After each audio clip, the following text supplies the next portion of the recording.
Hello, everybody. My name's O'Neill Gerald Donald, and you're listening to the Reclaim Your Voice podcast, where we set the stage for your voice to be at its greatest potential. We take the time to change your singing from unsure to unforgettable. We give you the tools to stop losing your voice, break your bad singing habits, and find your unique sound. I'm here to enlighten you about your voice journey and give you some tidbits, some nuggets, some information that will help you to really transition to where you want to be. And I wanted to zoom in on a particular phrase that I mentioned in the beginning of our journey together on this podcast. When I talked about who this podcast was for, I talked about people who secretly believe that they can't sing. And this entire episode is for you. If you believe that you can, if you secretly believe that you can't sing, as in you're a singer and you actually believe this, even though people say that you can sing, then this is for you. And if people have actually told you that you can't sing, then this is also for you.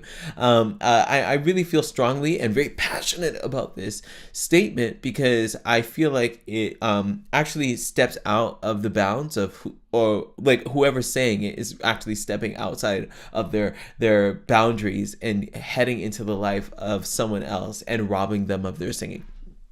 I can't stand it. So that's part of the why I'm creating this episode. But also, we in our own selves, whether it's because we made a mistake or whether it's because we keep making the same mistake, have the tendency to say you can't sing to ourselves.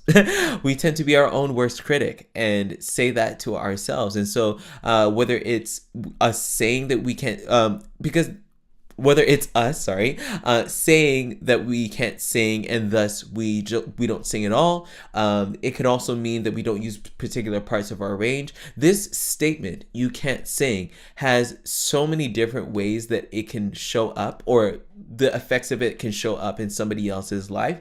And so I wanted to take the time to give you 5 reasons why the statement, you can't sing, isn't true. Just plain and simple isn't true. And I'm really passionate, so I'm gonna get into it with reason number 1. The first reason why the statement "you can't sing" isn't true is because singing well is not the only singing that counts. I'll say that again. Singing well is not the only singing that counts. I think that especially in a world that is very aesthetically pleasing, I feel like whether it's sounds or whether it's sights, we're getting very much used to presentations and packages that are perfect. Whether it be photography, photoshopping, and touching up photos, whether it be auto-tune and listening to voices that are perfectly in tune, are the package that we hear. And let's even just focus on the vocal side. We're used to hearing voices in perfect packages. And because of that, the standard of what it means to be a professional singer has gotten higher and higher and higher and higher and higher. And I'm not saying that standard isn't, that we shouldn't have a standard, but the standard that we're beginning to see is a level of perfection that doesn't actually exist. Whether it be just notes, and just notes that are in pitch, that are out of pitch. Now, there's a difference between actually working to get a great and perfect recording. There's a difference with that. But we're hearing voices that are literally robots, right? There are people who sound completely different from the recordings, not because they're of a vocal situation that they've put themselves in that's different from the studio, but simply because the studio changed their voice. Their voice is completely different than what the actual than what they actually did in the studio. And this singing standard has made it, or rather, this standard of perfection has made us so intolerant to sounds that are not necessarily perfect, right? And especially for singers that are in the professional world and may not necessarily have a perfect sound and they're looking to improve their singing. it's almost as if singing well is the only singing that counts. And if someone doesn't sing well, or if someone sang something wrong, or if someone had a bad performance, we immediately say that person can't sing, right? And that's completely and utterly preposterous. It's and not just preposterous, but ridiculous. Just because someone has a bad day and someone has a bad performance doesn't mean that they can't sing. And even with this first point, let me just let's just establish this: singing well is not the only singing that counts. Like we're saying in this point, like like I feel like when it comes to hearing people sing, we say, oh my gosh, that person can sing, when we say that they're actually singing well, right? When someone sings poorly, we say to them, oh yeah, you can't sing. You can't do this. You can't do that. When actually that person's singing, but they're singing poorly. Singing is on a spectrum of great to poor singing, but everything that is on that spectrum is still singing. I'm telling you. Right? So there's a level of robbery that we've done in only giving singing to the people that can do it well. And so the people that want to sing and sometimes are even called to sing are actually on the poor singing side, but because everyone's telling them that they can't sing, they're never really inspired to improve. Ed Sheeran is a really great example. I remember there was what was it? He was on some late night show and he played an early clip of him singing. He was not that great. He was a great songwriter at the time, but he wasn't that great of a singer. But he gave himself the space to improve and gave himself the permission to sing. He didn't say you can't sing. He said to himself, you can sing and let's improve, right? The singing can only be improved by actually singing, but by actually singing. You don't learn how to sing by not singing. And that actually kind of bleeds into another point. I might as well go straight there. People that sing well didn't start by singing well. They learned. At whatever age they did, they learned. And you just need to create an environment to learn. Like when it comes to singing well, like everyone thinks that, people are born with a musical gift and they are singing right out of the womb. When in reality, babies learn, like whether you learned as a child or whether you learned as a baby or whatever, there was a learning process that came with singing. Now, like that gave people the voices that they have, or gave people the ability to use their voices that they have. Now, some people do a lot of their learning early. Some people do a lot of their learning in their formative years. A lot of people, and not just people do learning in their formative years in terms of singing. A lot of people have environments where they can actually learn to sing because they're actually singing all the time. Like, for me, I'm a church kid, so getting to church every single week and having 30 minutes to an hour where the entire congregation is singing, that like you get to learn, and in what really is a choral setting where everyone's singing at the same time, so you never really put on the spot by yourself, and so you're given the ability to learn, right? And you're even expected to sing. But some people don't necessarily have those upbringings. But when we say to somebody you can't sing, what we're doing is we're cutting off their ability to learn, right? And I want you to take all of this not just as someone saying this to somebody that is a poor singer, but if you are a singer and you're somebody that is even in the professional world, singing at shows, etc., and so forth, this is stuff that we can say to ourselves, right? This is stuff that we can say to ourselves, and we say, oh yeah, you can't sing. And we may not say you can't sing, but we might be like, oh my gosh, you hit that note terribly. Don't ever do that again, right? And we create these inner vows within ourselves that keep us from actually reaching to our voice's full potential. And the reason why we're not reaching is because we've already told ourselves that we can't sing. Right? And again, it may not sound like those exact 3 words, but you can't sing takes on many, many different forms. It can take on the form of just cringing and just, just abhorring, and abhorring is such an old word, but just avoiding and pushing back on anything that is not perfect, right? And especially for singers that are looking to be organically good and not necessarily adjust their voice in any way in the studio, you have to be able to embrace the times when you're not singing as well in order for you to actually improve. But in this society, we're not really embracing learning. We just want people to be amazing from the jump, when in reality, people need to be given the space to learn. And we also have to be real with the fact that not everybody learns when they're 5 years old. Some people learn when they're 15. Some people learn when they're 25. Some people learn when they're 35, 45. At whatever age at whatever age, people should be given the permission to learn. We have people that are going back to school in like their 60s to learn different things that they wanted to learn in university, right? Like, there is space to learn if you would simply give yourself the space. But if we don't give ourselves the space to learn and don't give other people the space to learn, then nobody is going to actually take the plunge and actually learn how to sing, because singing is for the club of people that are magically gifted to sing their hearts out, when that's not really the truth, right? Now, my third point, my third reason why you can't sing isn't true is because you have a voice. Now, I love this one because it really just kind of digs into our design as humans.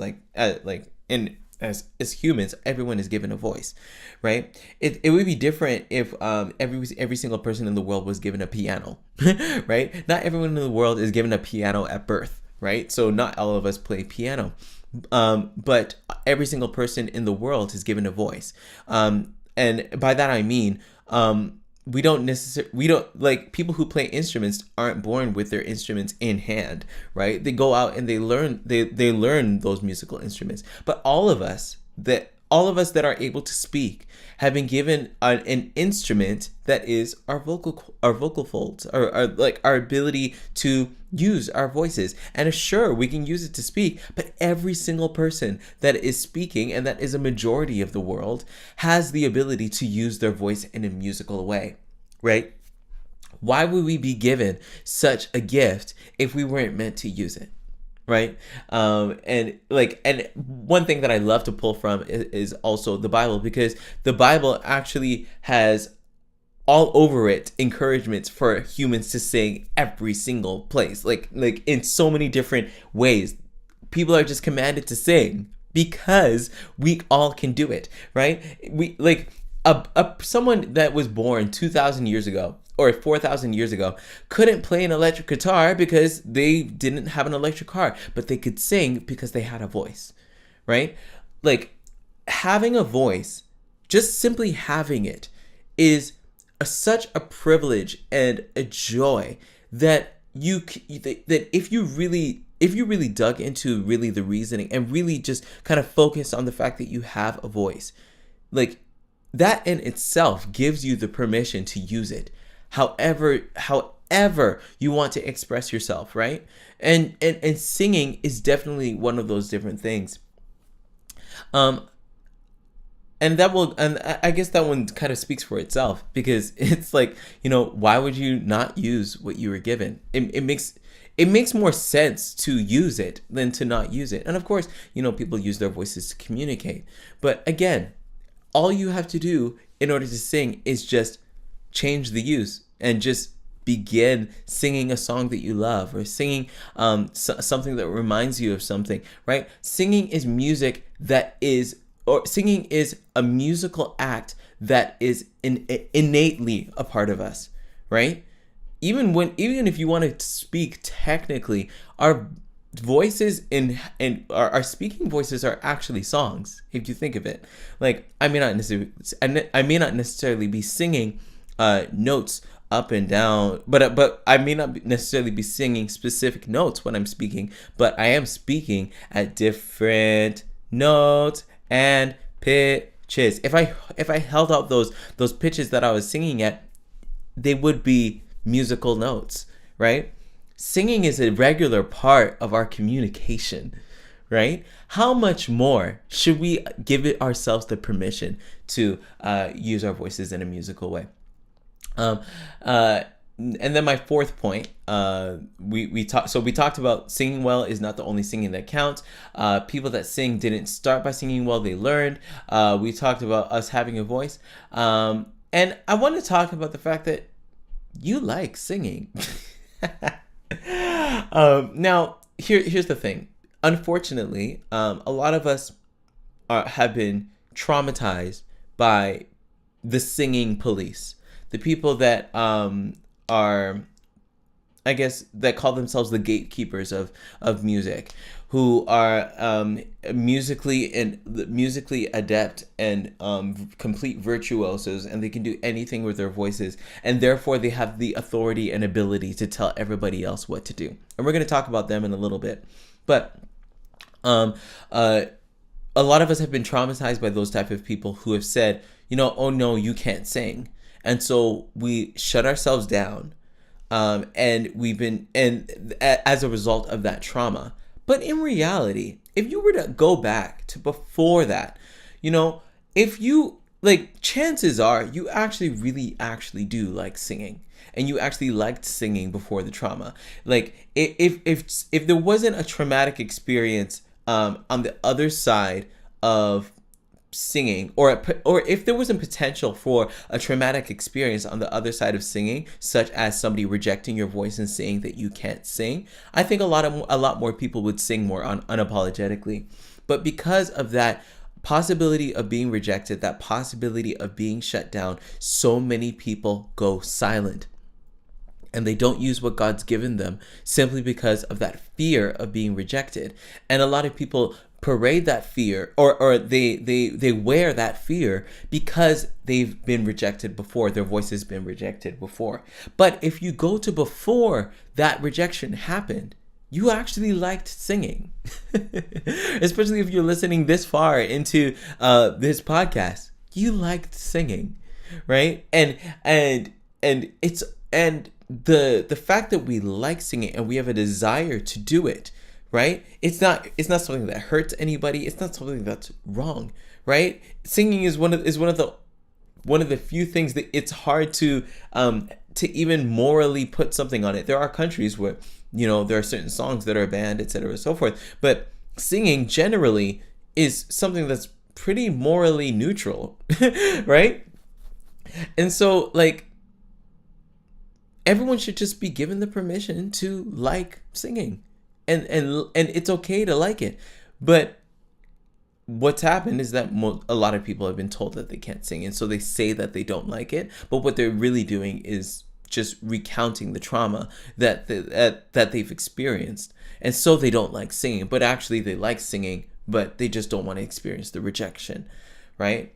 And I think that separating those two is a very important piece. Which brings me to the last point. And we talked a little bit about the voice police before, but I wanted to kind of zoom in on them another time. The last reason why the phrase "you can't sing" isn't true is because the person that policed your voice isn't there 24 hours a day, right? So the person that caused that trauma, for those of you that might have sung in choir, for those of you that might have been in I don't know, that you might have done a talent show and you were told, you know what, your voice is okay, and not even okay, but some people have said, your voice is terrible, or your voice is this, or your voice is that. Let's say, yes, that experience was valid. Yes, that experience happened, but should it control you for the rest of your life? Is that person that initially rejected your voice, are they there 24 hours a day? Right? Chances are they aren't. Chances are you may not even speak to that person anymore. Right? But what we've done is we've allowed ourselves to be controlled by those prior experiences. And even specifically speaking to professional singers, we've allowed moments where our voice was rejected to control the way that we express ourselves, the way that we use our voice, right? And it makes absolutely no sense for someone who is currently far away from you to control your life and dictate the way that you express yourself.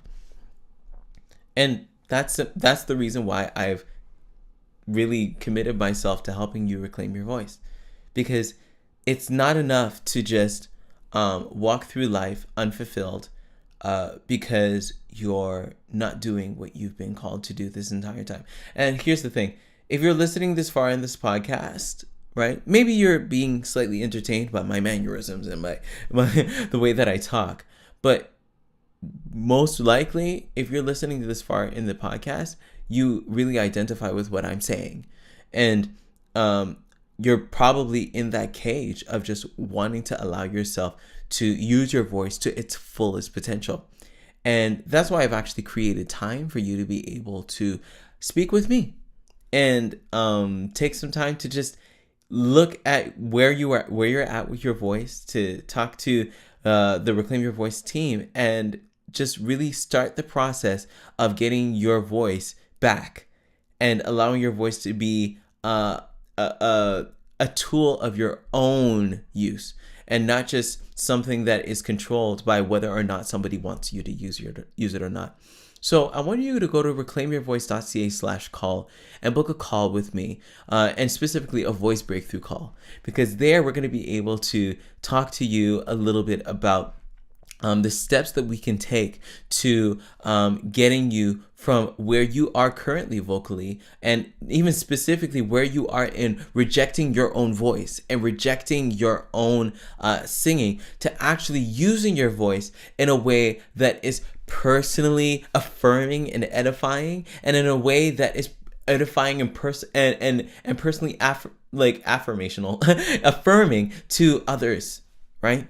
Because you didn't just get your voice just to use it and just kind of sing in the shower. Singing is meant to be shared. Singing is meant to be something that is experienced on a mutual level with multiple people, right? And especially if you're called to be a singer, your voice is meant to impact people with a message. And so I want you to go to reclaimyourvoice.ca/call, book a call with me, and let's take your singing from unsure to unforgettable. You can sing. You can sing. This is not a matter of, will or won't, should or shouldn't. And it's not a matter of can't. It's only can, right? You can sing, you should sing, right? And you know that. So I want you to get on a call with me. Let's talk, and let's help you reclaim your voice at reclaimyourvoice.ca/call. Anyway, this is the little conversation that I wanted to have with you this week. But thank you for sticking it out with me. Thank you for being willing to hear something a little different than what you've heard all of this time. And what I would like you to do is to follow and subscribe to this podcast wherever you're listening to this. And I definitely want you to just reclaim your voice. So I will see you, or I did it again. Gosh, we're going to get this right. But I will talk to you in the next episode of the Reclaim Your Voice podcast. All right. Talk to you later. Bye, everyone.